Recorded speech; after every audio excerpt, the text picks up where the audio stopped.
1월 24일 화요일 새벽 예배 나오신 우리 성도님들을 환영하고 축복합니다. 우리 함께 기도하고 하나님 말씀 받겠습니다. 사랑의 하나님, 이 귀한 새벽 열어주셔서 감사드립니다.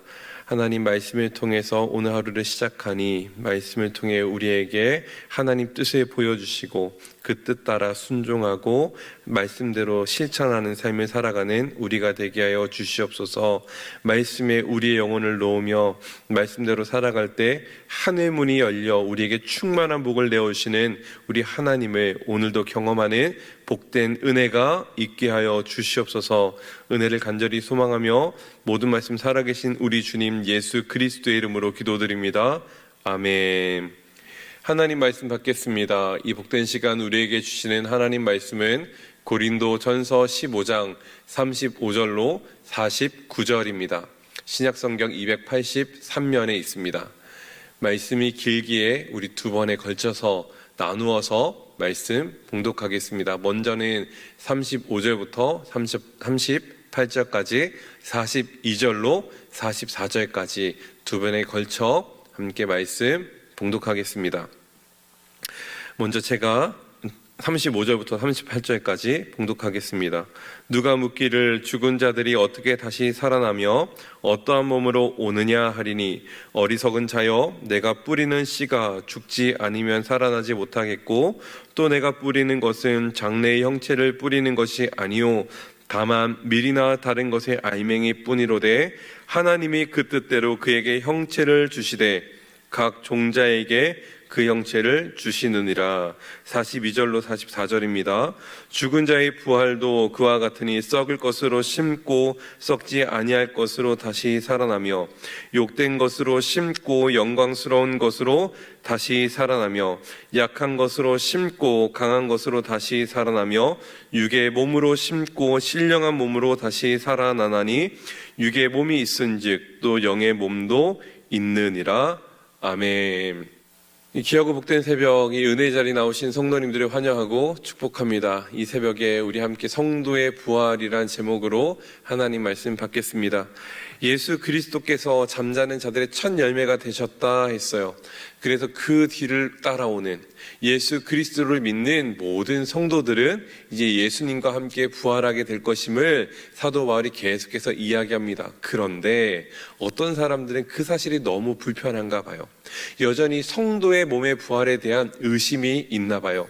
그래서 35절에 보니 이렇게 질문합니다. 누가 묻기를 죽은 자들이 어떻게 다시 살아나며 어떠한 몸으로 오느냐 하리니. 이렇게 물어보는 거예요. 부활이 있다면, 정말 부활이 있다면 어떠한 몸이 되는지 말해 주십시오. 만일 어떠한 사람이 연약한 육체를 가지고 죽었다면, 질병과 장애를 가지고 죽어서 이제 부활하게 되면 역시나 연약한 육체로 부활하게 되는 것입니까? 또는 이제 사람이 죽으면 분명 썩어지게 될 것인데 부활하게 되면 그 썩어진 몸은 새롭게 되는 것입니까? 와 같은 이 질문들을 사도에게 쏟아내는 거죠. 사실 이 질문은 고린도 교회 성도들뿐만 아니라 많은 사람들이 부활을 생각할 때마다 내어놓는 질문이기도 합니다. 이 질문에 사도 바울이 오늘 해답을 주고 있는 거죠. 근데 제가 이 말씀을 곰곰이 묵상해 보니 사도의 답을 한마디로 조려내면 아마 이런 게 아닐까라는 생각이 들어요. 저 스스로 내린 해답인데 성도가 부활하면 어떠한 모습일까? 아마도 모르겠다. 아무도 모른다가 저의 이 말씀을 묵상하며 내린 결론이었습니다. 왜냐하면 예수님의 부활 이후로 성도의 부활을 본 사람이 아무도 없어요. 그 누구도 부활을 경험한 사람이 없고 그 누구도 부활을 본 사람이 없습니다. 그렇기 때문에 정확하게 이렇게 될 것이다, 저렇게 될 것이다 라고 말할 수 있는 사람이 아무도 없기에 모른다고 답할 수밖에 없는 것이에요. 그러나 우리는 우리의 몸이 어떻게 변화될지 유추해 볼 수 있습니다.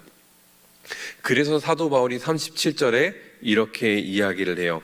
또 내가 뿌리는 것은 장래의 형체를 뿌리는 것이 아니요 다만 밀이나 다른 것의 알맹이 뿐이로되. 무슨 말이에요? 장미 씨앗을 심으면 그 씨앗에서 장미가 필 것을 우리는 압니다. 내가 장미를 뿌리면, 장미 씨앗을 뿌리면 아름답게 피고 향기로운 향이 우리의 정원에 가득하게 될 것을 상상하지 그 누구도 이 장미 씨앗이 영원토록 딱딱한 씨앗 하나로 남아있는 것을 상상하지 않죠. 모든 사람들은 그 씨앗을 보며 아름다운 장미, 향기로운 향을 상상하는 거예요. 마찬가지 우리 몸의 부활도 그와 같다는 것입니다. 그리스도의 부활하신 그 예수님의 모습을 보며 성도의 부활한 모습도 충분히 유추해 볼 수 있는 것이에요.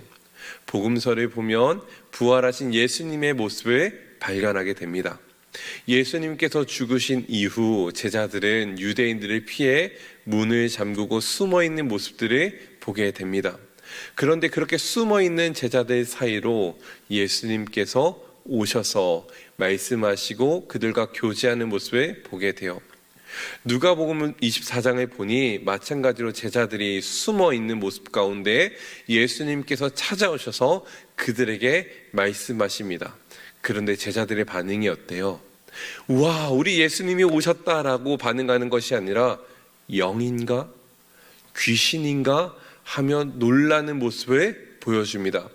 그때 그렇게 의심하며 두려워하는 제자들에게 우리 주님께서 무엇이라 말씀하시는가? 누가복음 24장 38절과 39절에 보니 이렇게 말씀하세요.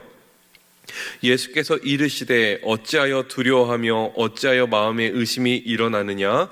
내 손과 발을 보고 나인 줄 알라. 또 나를 만져보라. 영은 살과 뼈가 없으되 너희 보는 바와 같이 나는 있느니라. 아멘. 부활하신 예수님께서 제자들에게 자신의 모습을 보여주시는데 그 모습이 어떠해요? 육신의 모습 그대로죠. 예수님께서 죽으시기 전 모습 그대로, 뼈와 살을 가진 모습 그대로 제자들에게 보여주십니다. 성도의 부활은 어떠할까요? 예수님께서 그러하신 것처럼 육신이 부활하는 겁니다. 그런데 이 몸은 이전에 우리가 가졌던 몸과는 완전히 다른 몸이죠. 사도 바울이 고린도전서 15장 42절부터 44절에 이렇게 이야기를 해요. 죽은 자의 부활도 그와 같으니 썩을 것으로 심고 썩지 아니할 것으로 다시 살아나며 욕된 것으로 심고 영광스러운 것으로 다시 살아나며 약한 것으로 심고 강한 것으로 다시 살아나며 육의 몸으로 심고 신령한 몸으로 다시 살아나나니 육의 몸이 있은즉 또 영의 몸도 있느니라. 아멘. 이 땅에서 비록 우리의 몸이 약하고 수치스럽고 욕될 때가 있었지만 우리의 부활한 몸은 어떠하대요? 영원하고 썩지 않고 강하고 부끄럽지 아니할 정도가 아니라 완전히 새로운, 완전히 영광스러운 몸으로 부활하게 될 것을 말씀합니다. 그렇죠. 여러분, 성도의 몸의 부활은 어떠한 모습이겠습니까? 우리가 감히 상상할 수 없을 정도로 영광스러운 몸인 줄 믿습니다. 우리가 부활할 몸은 어떠한 몸입니까? 예수 그리스도와 같이 신령한 몸으로, 예수 그리스도의 형상과 같이 아주 거룩한 몸으로 변화될 줄 믿습니다. 그런데 바로 이 지점에서 우리 성도님들에게 한 가지 질문을 드리고 싶어요. 그렇게 거룩하고 신령한 몸으로 변화될 내 몸인데 나는 이 몸을 가지고 이 땅에서 지금 어떻게 살아가고 있습니까? 그렇게 거룩하고 신령한 몸으로 예수 그리스도와 같은 몸으로 변화될 나의 몸인데 나는 무엇을 추구하며 지금 살아가고 있습니까? 그래서 사도 바울이 골로새 교회 성도들에게 이렇게 이야기해요. 골로새서 3장 1절부터 3절 말씀입니다. 그러므로 너희가 그리스도와 함께 다시 살리심을 받았으면 위의 것을 찾으라. 거기는 그리스도께서 하나님 우편에 앉아 계시느니라. 위의 것을 생각하고 땅의 것을 생각하지 말라. 이는 너희가 죽었고 너희 생명이 그리스도와 함께 하나님 안에 감추어졌음이라. 아멘. 성도가 어떻게 살아가야 된대요? 그리스도와 함께 부활할 몸을 가진 성도가 이 땅에 어떻게 살아가야 된대요? 위의 것을 찾으라. 위의 것을 생각하라. 날마다 무엇을 먹을까, 무엇을 입을까, 무엇을 마실까와 같은 땅의 고민이 아니라 영원을 위해, 하나님을 위해 살라 하신 그 몸을 가지고 죄가 아니라 오늘도 거룩을 소망하고 거룩을 살기 위해 몸부림치는 삶이 성도의 삶이어야 함을 우리에게 권면하고 있습니다.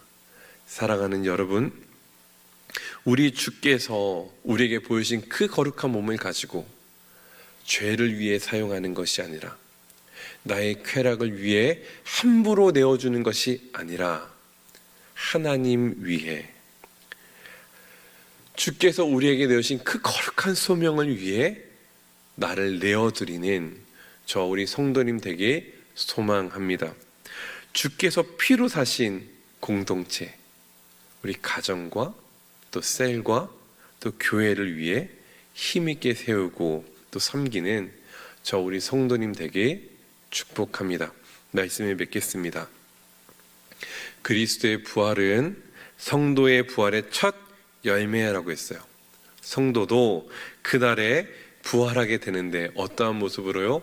그리스도와 같은 모습으로 부활하게 될 것이다 라고 말씀드렸습니다.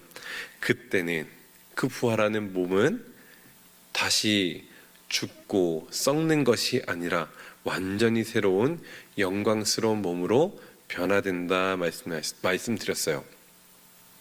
그 몸을 가지고 우리가 살아가게 될 터인데, 이 땅을 너무 소망하고 또 이 땅을 자꾸 추구하고 이 땅에 매이는 것이 아니라 영혼을 위한 투자에 아끼지 않고 우리 주님께, 우리 하나님께 아낌없이 나를 내어드리며 살아가는 저 우리 성도님 되게 축복합니다. 기도하겠습니다. 사랑의 하나님, 오늘도 우리에게 귀한 말씀 주심에 감사드립니다. 주께서 주신 그 말씀에 또 우리의 생각을, 우리의 마음을 놓습니다.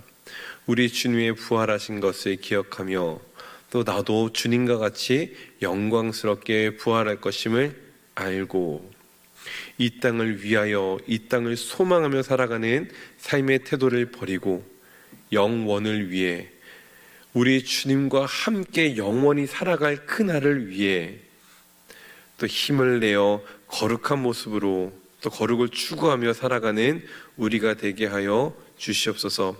나의 그 바뀐 모습을 통해 우리의 가정은 천국과 같은 가정으로, 우리의 셀과 우리의 교회가 하나님 나라를 온전히 이루며 나아가게 하여 주시고, 우리의 모습을 통해 믿지 않는 주의 자녀들, 믿지 않는 자들이 같이 함께 천국을 이루며 특별히 우리의 가정이 믿음의 명문 가문으로 변화되어지는 은혜도 더하여 주시옵소서. 이 설명절 우리에게 힘을 주셨는데 이 힘 가운데 재충전하여 우리에게 열어주실 한 주와 또 한 달과 또 한 해와 평생을 힘있고 살아갈 수 있는 힘도 더하여 주시옵소서. 우리 하나님의 크신 은혜를 간절히 기대하고 또 소망하며 모든 말씀 살아계신 우리 주님 예수 그리스도의 이름으로 기도드립니다. 아멘.